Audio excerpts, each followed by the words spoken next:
dice ser o no ser. Este dramaturgo inglés del siglo XVI, a quien por algunos de sus famosos personajes, judíos por supuesto, algunos de ellos más famosos que el propio autor, se le atribuye una cierta veta de antisemitismo, a pesar de que en sus libros, en sus obras, no hace otra cosa que mostrar con toda su fuerza los estereotipos de su época. Ser o no ser, dice. Y yo me pregunto, ¿cómo se puede ser sin preguntar? Lo primero que hacen los niños es preguntar, y lo primero que preguntamos cuando somos niños es ¿por qué? Albert Einstein, el científico más importante del siglo XX, en el año de 1955, poco antes de morir en el hospital de la Universidad de Princeton, declaró: lo importante, lo más importante es no dejar nunca de hacer preguntas, sino ¿cómo va uno a saber? Entonces, ¿cómo se puede ser, insisto, cómo se puede saber sin preguntar? Nuestros sabios dicen: ¿quién es tonto? El que no pregunta. Y hasta un refrán popular lo afirma: el que pregunta es tonto por 5 minutos. El que no pregunta es tonto para siempre. Y sin embargo, y a pesar de eso, no preguntamos. ¿Por qué? Porque dejamos de ser niños.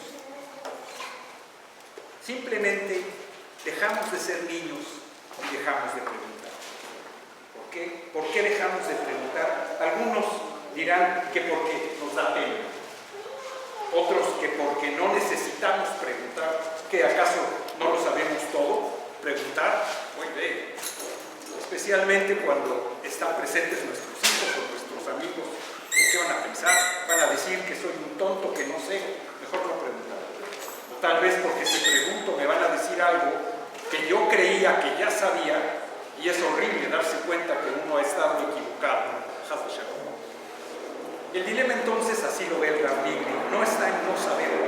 El dilema no está en ser o no ser. El dilema está en preguntar o no preguntar. Y eso es de lo que habla el rabino en su libro. En la página 43, justo al inicio de la primera pregunta, el Rav Nigri dice: siempre quise ser rabino. Mi sueño, desde que tenía 7 años, fue ser rabino porque quería ayudar espiritualmente a la gente. ¿Qué hice? Aprendí a preguntar. En el judaísmo existe una expresión que dice letakenula, ayudar a corregir al mundo.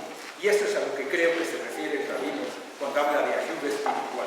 Ayuda para el alma y, claro, de paso también para la mente.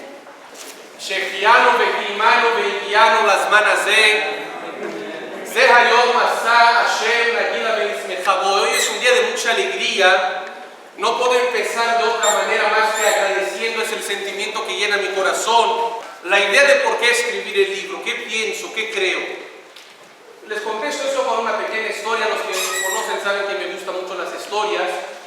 Y se cuenta que en cierta ocasión una persona quería ver Eliyahu Hanabí. Quería ver el gran profeta, el profeta Elías, que hace milagros. Entonces fue con su Rab, fue con el Baal Shem Tov. Y su Rab dijo: ¿quieres ver a Eliyahu Hanabí? Tienes que ir a la casa tal, en el bosque. Le dio la dirección. Llega ese señor allá, toca la puerta, ve una casa totalmente destrozada, caída, ve que falta comida, que falta ropas a la gente. Lleno de problemas aquella casa.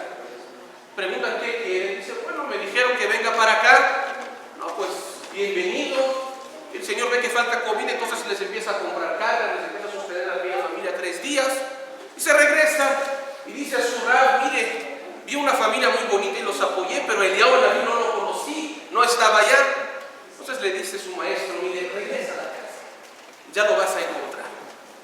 Y va a regresar a la casa y cuando está detrás de la puerta, escucha antes de tocar como los niños están llorando. Dicen: mami, nos falta comida, nos falta ropa, nos falta educación, papá no está, tantos problemas, ¿qué vamos a hacer, mami? Y la mamá dice: hijos míos, no se preocupen, porque quizá algún día regresará Eliyahu Hanabí como vino hace unos días que nos trajo comida. Quizá Eliyahu Hanabí nos va a regresar otra vez acá. Para aquella familia que el Señor era Eliyahu Hanabí. Mi mensaje es muy breve. Cada uno de nosotros, es importante, podemos y debemos ser Eliyahu Hanaví. En nuestras casas, en nuestras familias, en nuestro sur, en nuestra comunidad. Cada uno de nosotros tiene que desarrollar su mayor y mejor potencial y ver qué yo puedo hacer de mejor. ¿A quién más puedo salvar en un Am Israel y en un mundo que está como estamos en esta generación tan especial? Esa es la idea del libro cuando hablamos de la importancia de preguntar, de no tener pena y obviamente de contestar para así salvar la nuestra y ayudar y acercar la gente a la Torá y hacer el shidduch, la pareja entre Yehudim y Yadut, entre judíos y judaísmo. Por eso estamos reunidos. El libro está basado en preguntas y quiero explicar por qué el estilo literario de este libro es diferente. Y creo que no solamente que es diferente, sino es original. Original en el sentido de que es el correcto. Porque mi tesis es la siguiente. El judaísmo está basado en preguntas. Es cierto que algunos de ustedes mencionaron que dejamos de hacer preguntas. Pero creo que el motivo por el cual dejamos de hacer preguntas sobre todo tiene que ver con una influencia católica que hay sobre el mundo judío.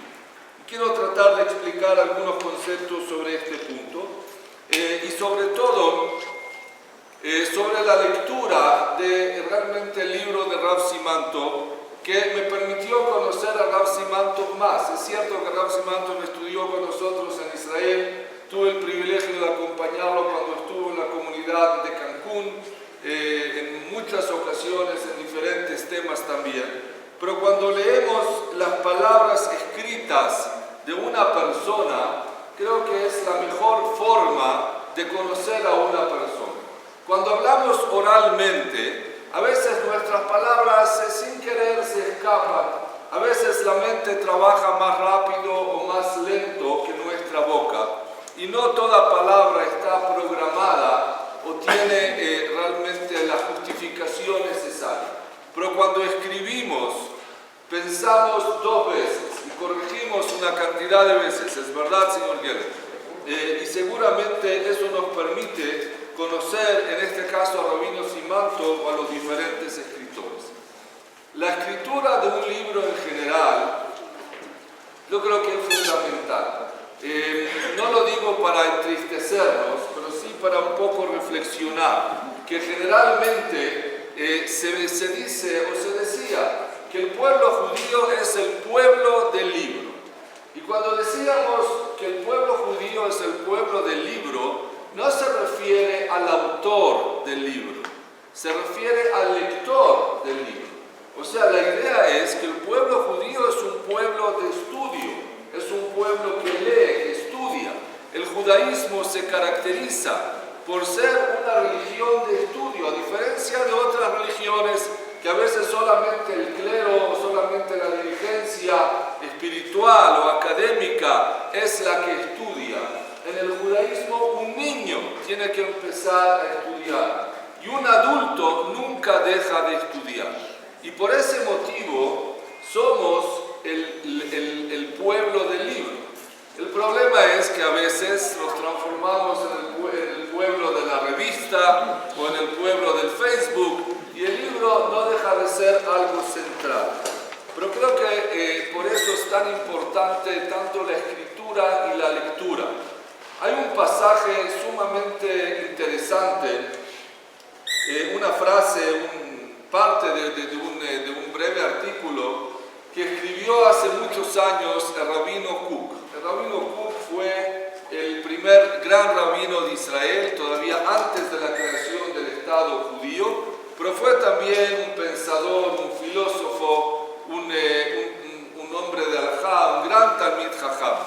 Y en una de sus frases él escribió lo siguiente: cuando la educación divina es reducida, entonces la forma en que describimos a la divinidad es reducida. Otra vez, cuando la educación divina es reducida, entonces la forma en que describimos a la divinidad es reducida. Si nuestra educación es reducida, si no estudiamos, si no leemos, si no continuamos desarrollando nuestro mundo espiritual o intelectual, entonces también la imagen que vamos a tener de Dios o de cualquier otro tema de judaísmo va a ser algo totalmente reducido. Y ese es parte del problema, que a veces estudiamos en una escuela judía, vamos al jardín, y después de la escuela judía no se continúa el estudio o la lectura judía. Dice Rabino Kook que eso es sumamente grave, porque si nosotros si nuestra educación judía es reducida, también nuestro Dios va a ser reducido. Vamos a seguir manteniendo a los 40 años la misma imagen de Dios que teníamos a los 3, 6, 8, 12 o 13 años. Y eso es sumamente grave, porque tanto la imagen de Akadosh Baruj Hu de Dios como otros temas del judaísmo tienen que continuar evolucionando, tienen que continuar creciendo, simplemente porque nosotros evolucionamos y crecemos de todo punto de vista, y biológico e intelectual también. Y por eso nuevamente la importancia del libro en general. Pero como dije, este libro tiene un estilo literario especial que está basado en las preguntas.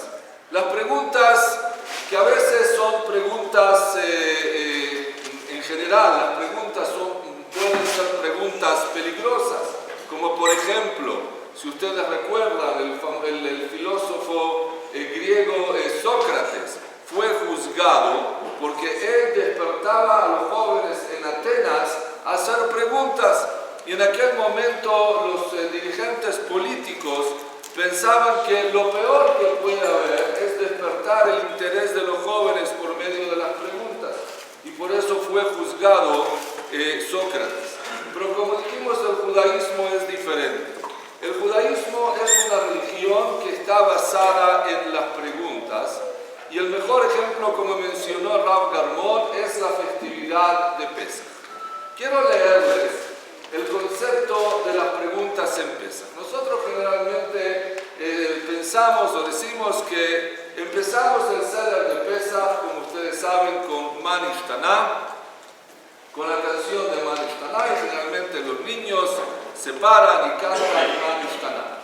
Pero Man Ishtaná no es una simple canción. Quiero leerles el fundamento de Man Ishtaná. ¿Por qué cantamos Man Ishtaná en el Seder? Y vamos a ver si corresponde seguir cantando Man Ishtaná en el Seder. Dice el Talmud lo siguiente. El Talmud en el Masejet Pesachim dice así. Vekana ben Shoel Aviv. Dice, después de la segunda copa de vino, el hijo pregunta al padre. O sea que es una orden categórica. Man Ishtaná no es algo folclorístico, simplemente todo para que los niños canten, entonces vamos a cantar Man Ishtaná. No. Es una halajá, es una ley en el Talmud. Acá, después de la segunda copa, el niño pregunta a su padre. Bien. De acá vemos que hay que preguntar. Dice el Talmud así. Vimen da'at babel, aviv melamdo. Y si el hijo no tiene capacidad e inteligencia, el padre le enseña. ¿Qué le enseña al padre? Si el hijo tiene que preguntar, dice el Talmud. Si el hijo no sabe preguntar, porque no es lo suficientemente capaz, se necesita capacidad para preguntar, el padre le enseña. ¿Qué le enseña al padre? A preguntar. ¿Pero por qué perder el tiempo?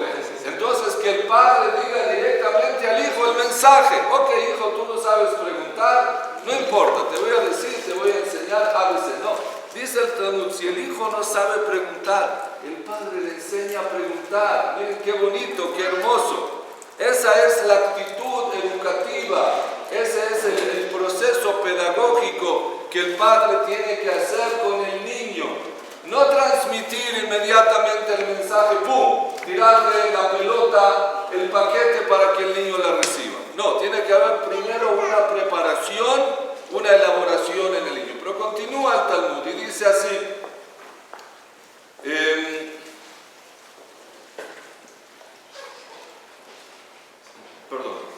continúa el Talmud diciendo,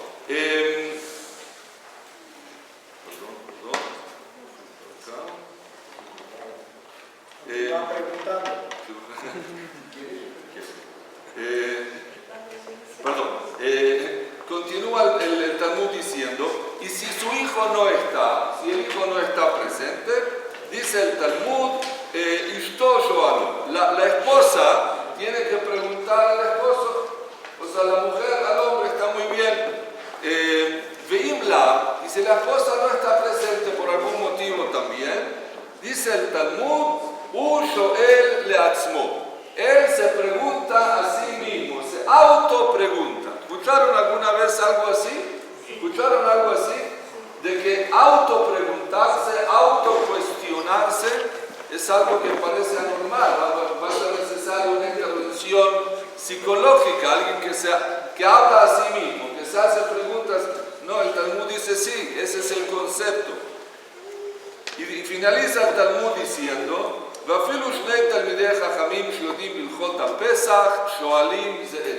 y lo último es seguramente algo impresionante nuevamente. Dice el Talmud, aún dos rabinos que están sentados en el Seder de Pesach y tienen el conocimiento necesario, la información necesaria, saben todo, aún así uno tiene que preguntar al otro.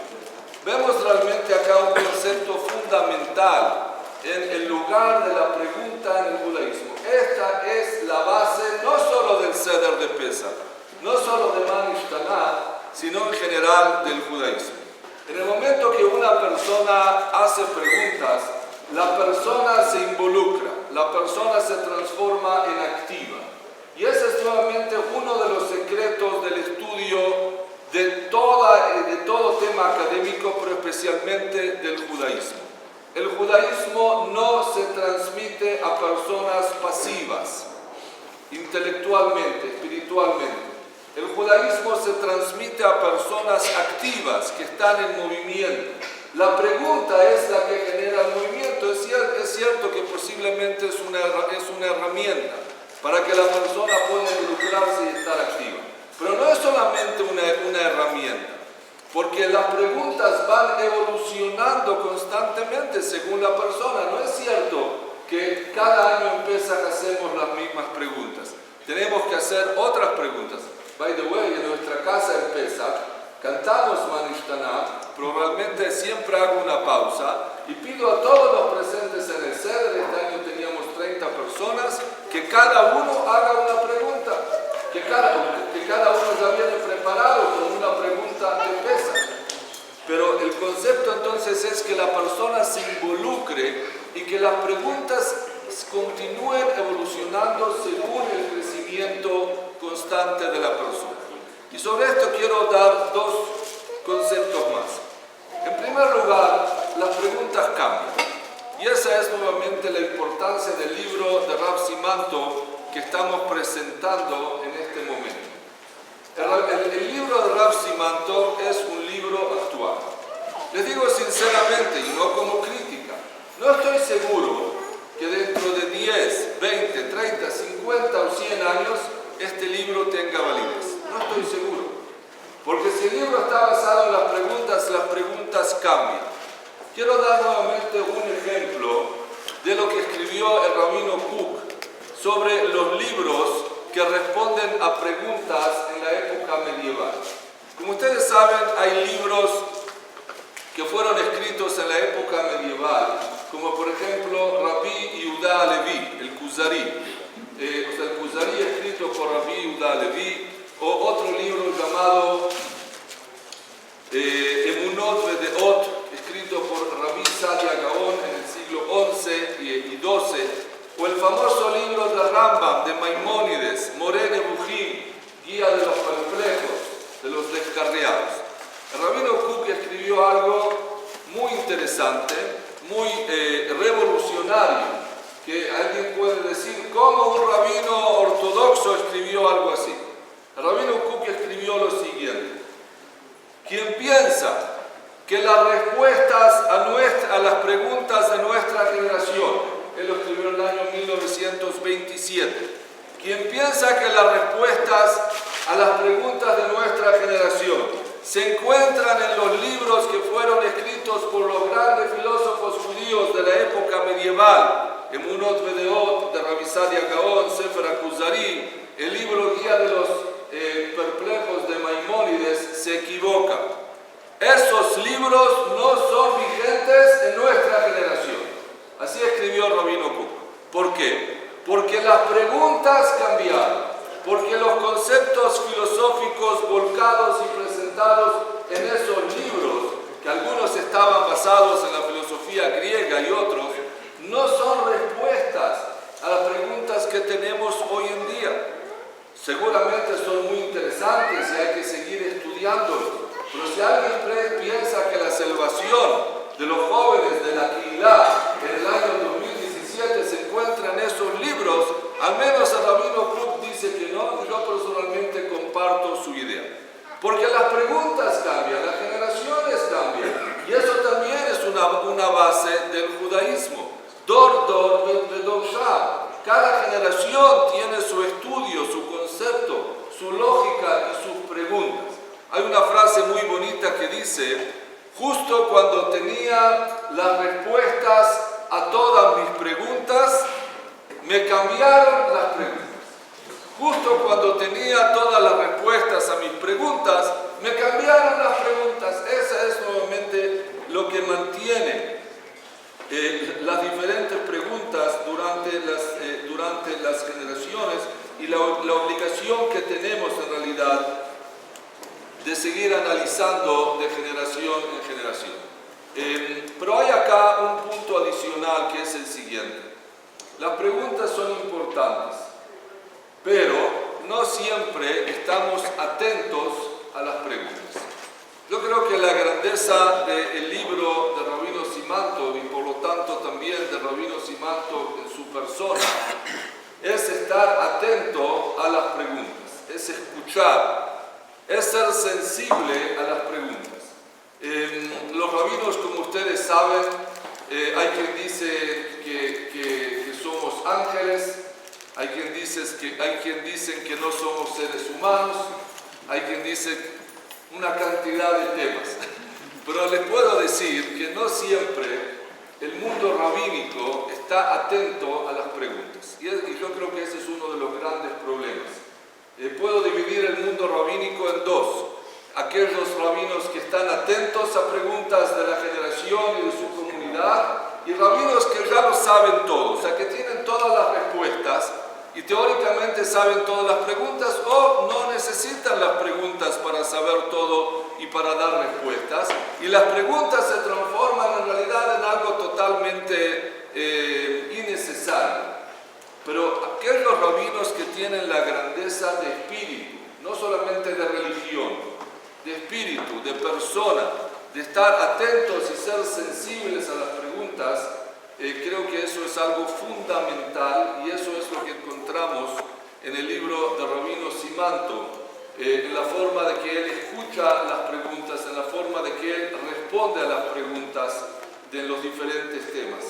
Si todos los rabinos tuvieran la grandeza que tuvo el Rabino Siman-Tov de no responder, sino de escuchar, yo creo que el pueblo judío estaría en un lugar diferente hoy en día en general. Y espero que todavía llegue ese momento también. Pero ¿cómo se responden a las preguntas? ¿Cómo se responden a las preguntas, a las nuevas preguntas?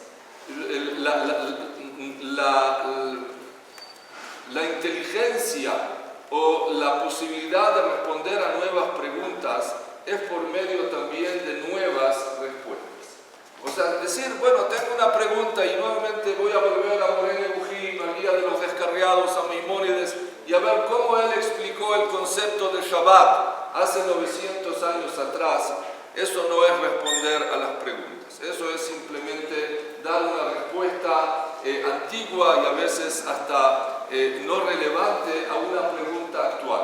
No quiero ahora decirles cómo Rambam responde, por ejemplo, al significado del Shabbat. Pero les puedo asegurar, y lo intenté en varias ocasiones, que si tengo que explicarle a un joven o a un adulto, ¿qué importa?, que no observa Shabbat, si tengo que explicarle por qué observar Shabbat o por qué yo creo que el Shabbat es bueno para nosotros, para nuestras familias, para el género humano, para la naturaleza, etc., la respuesta de Rambam no funciona.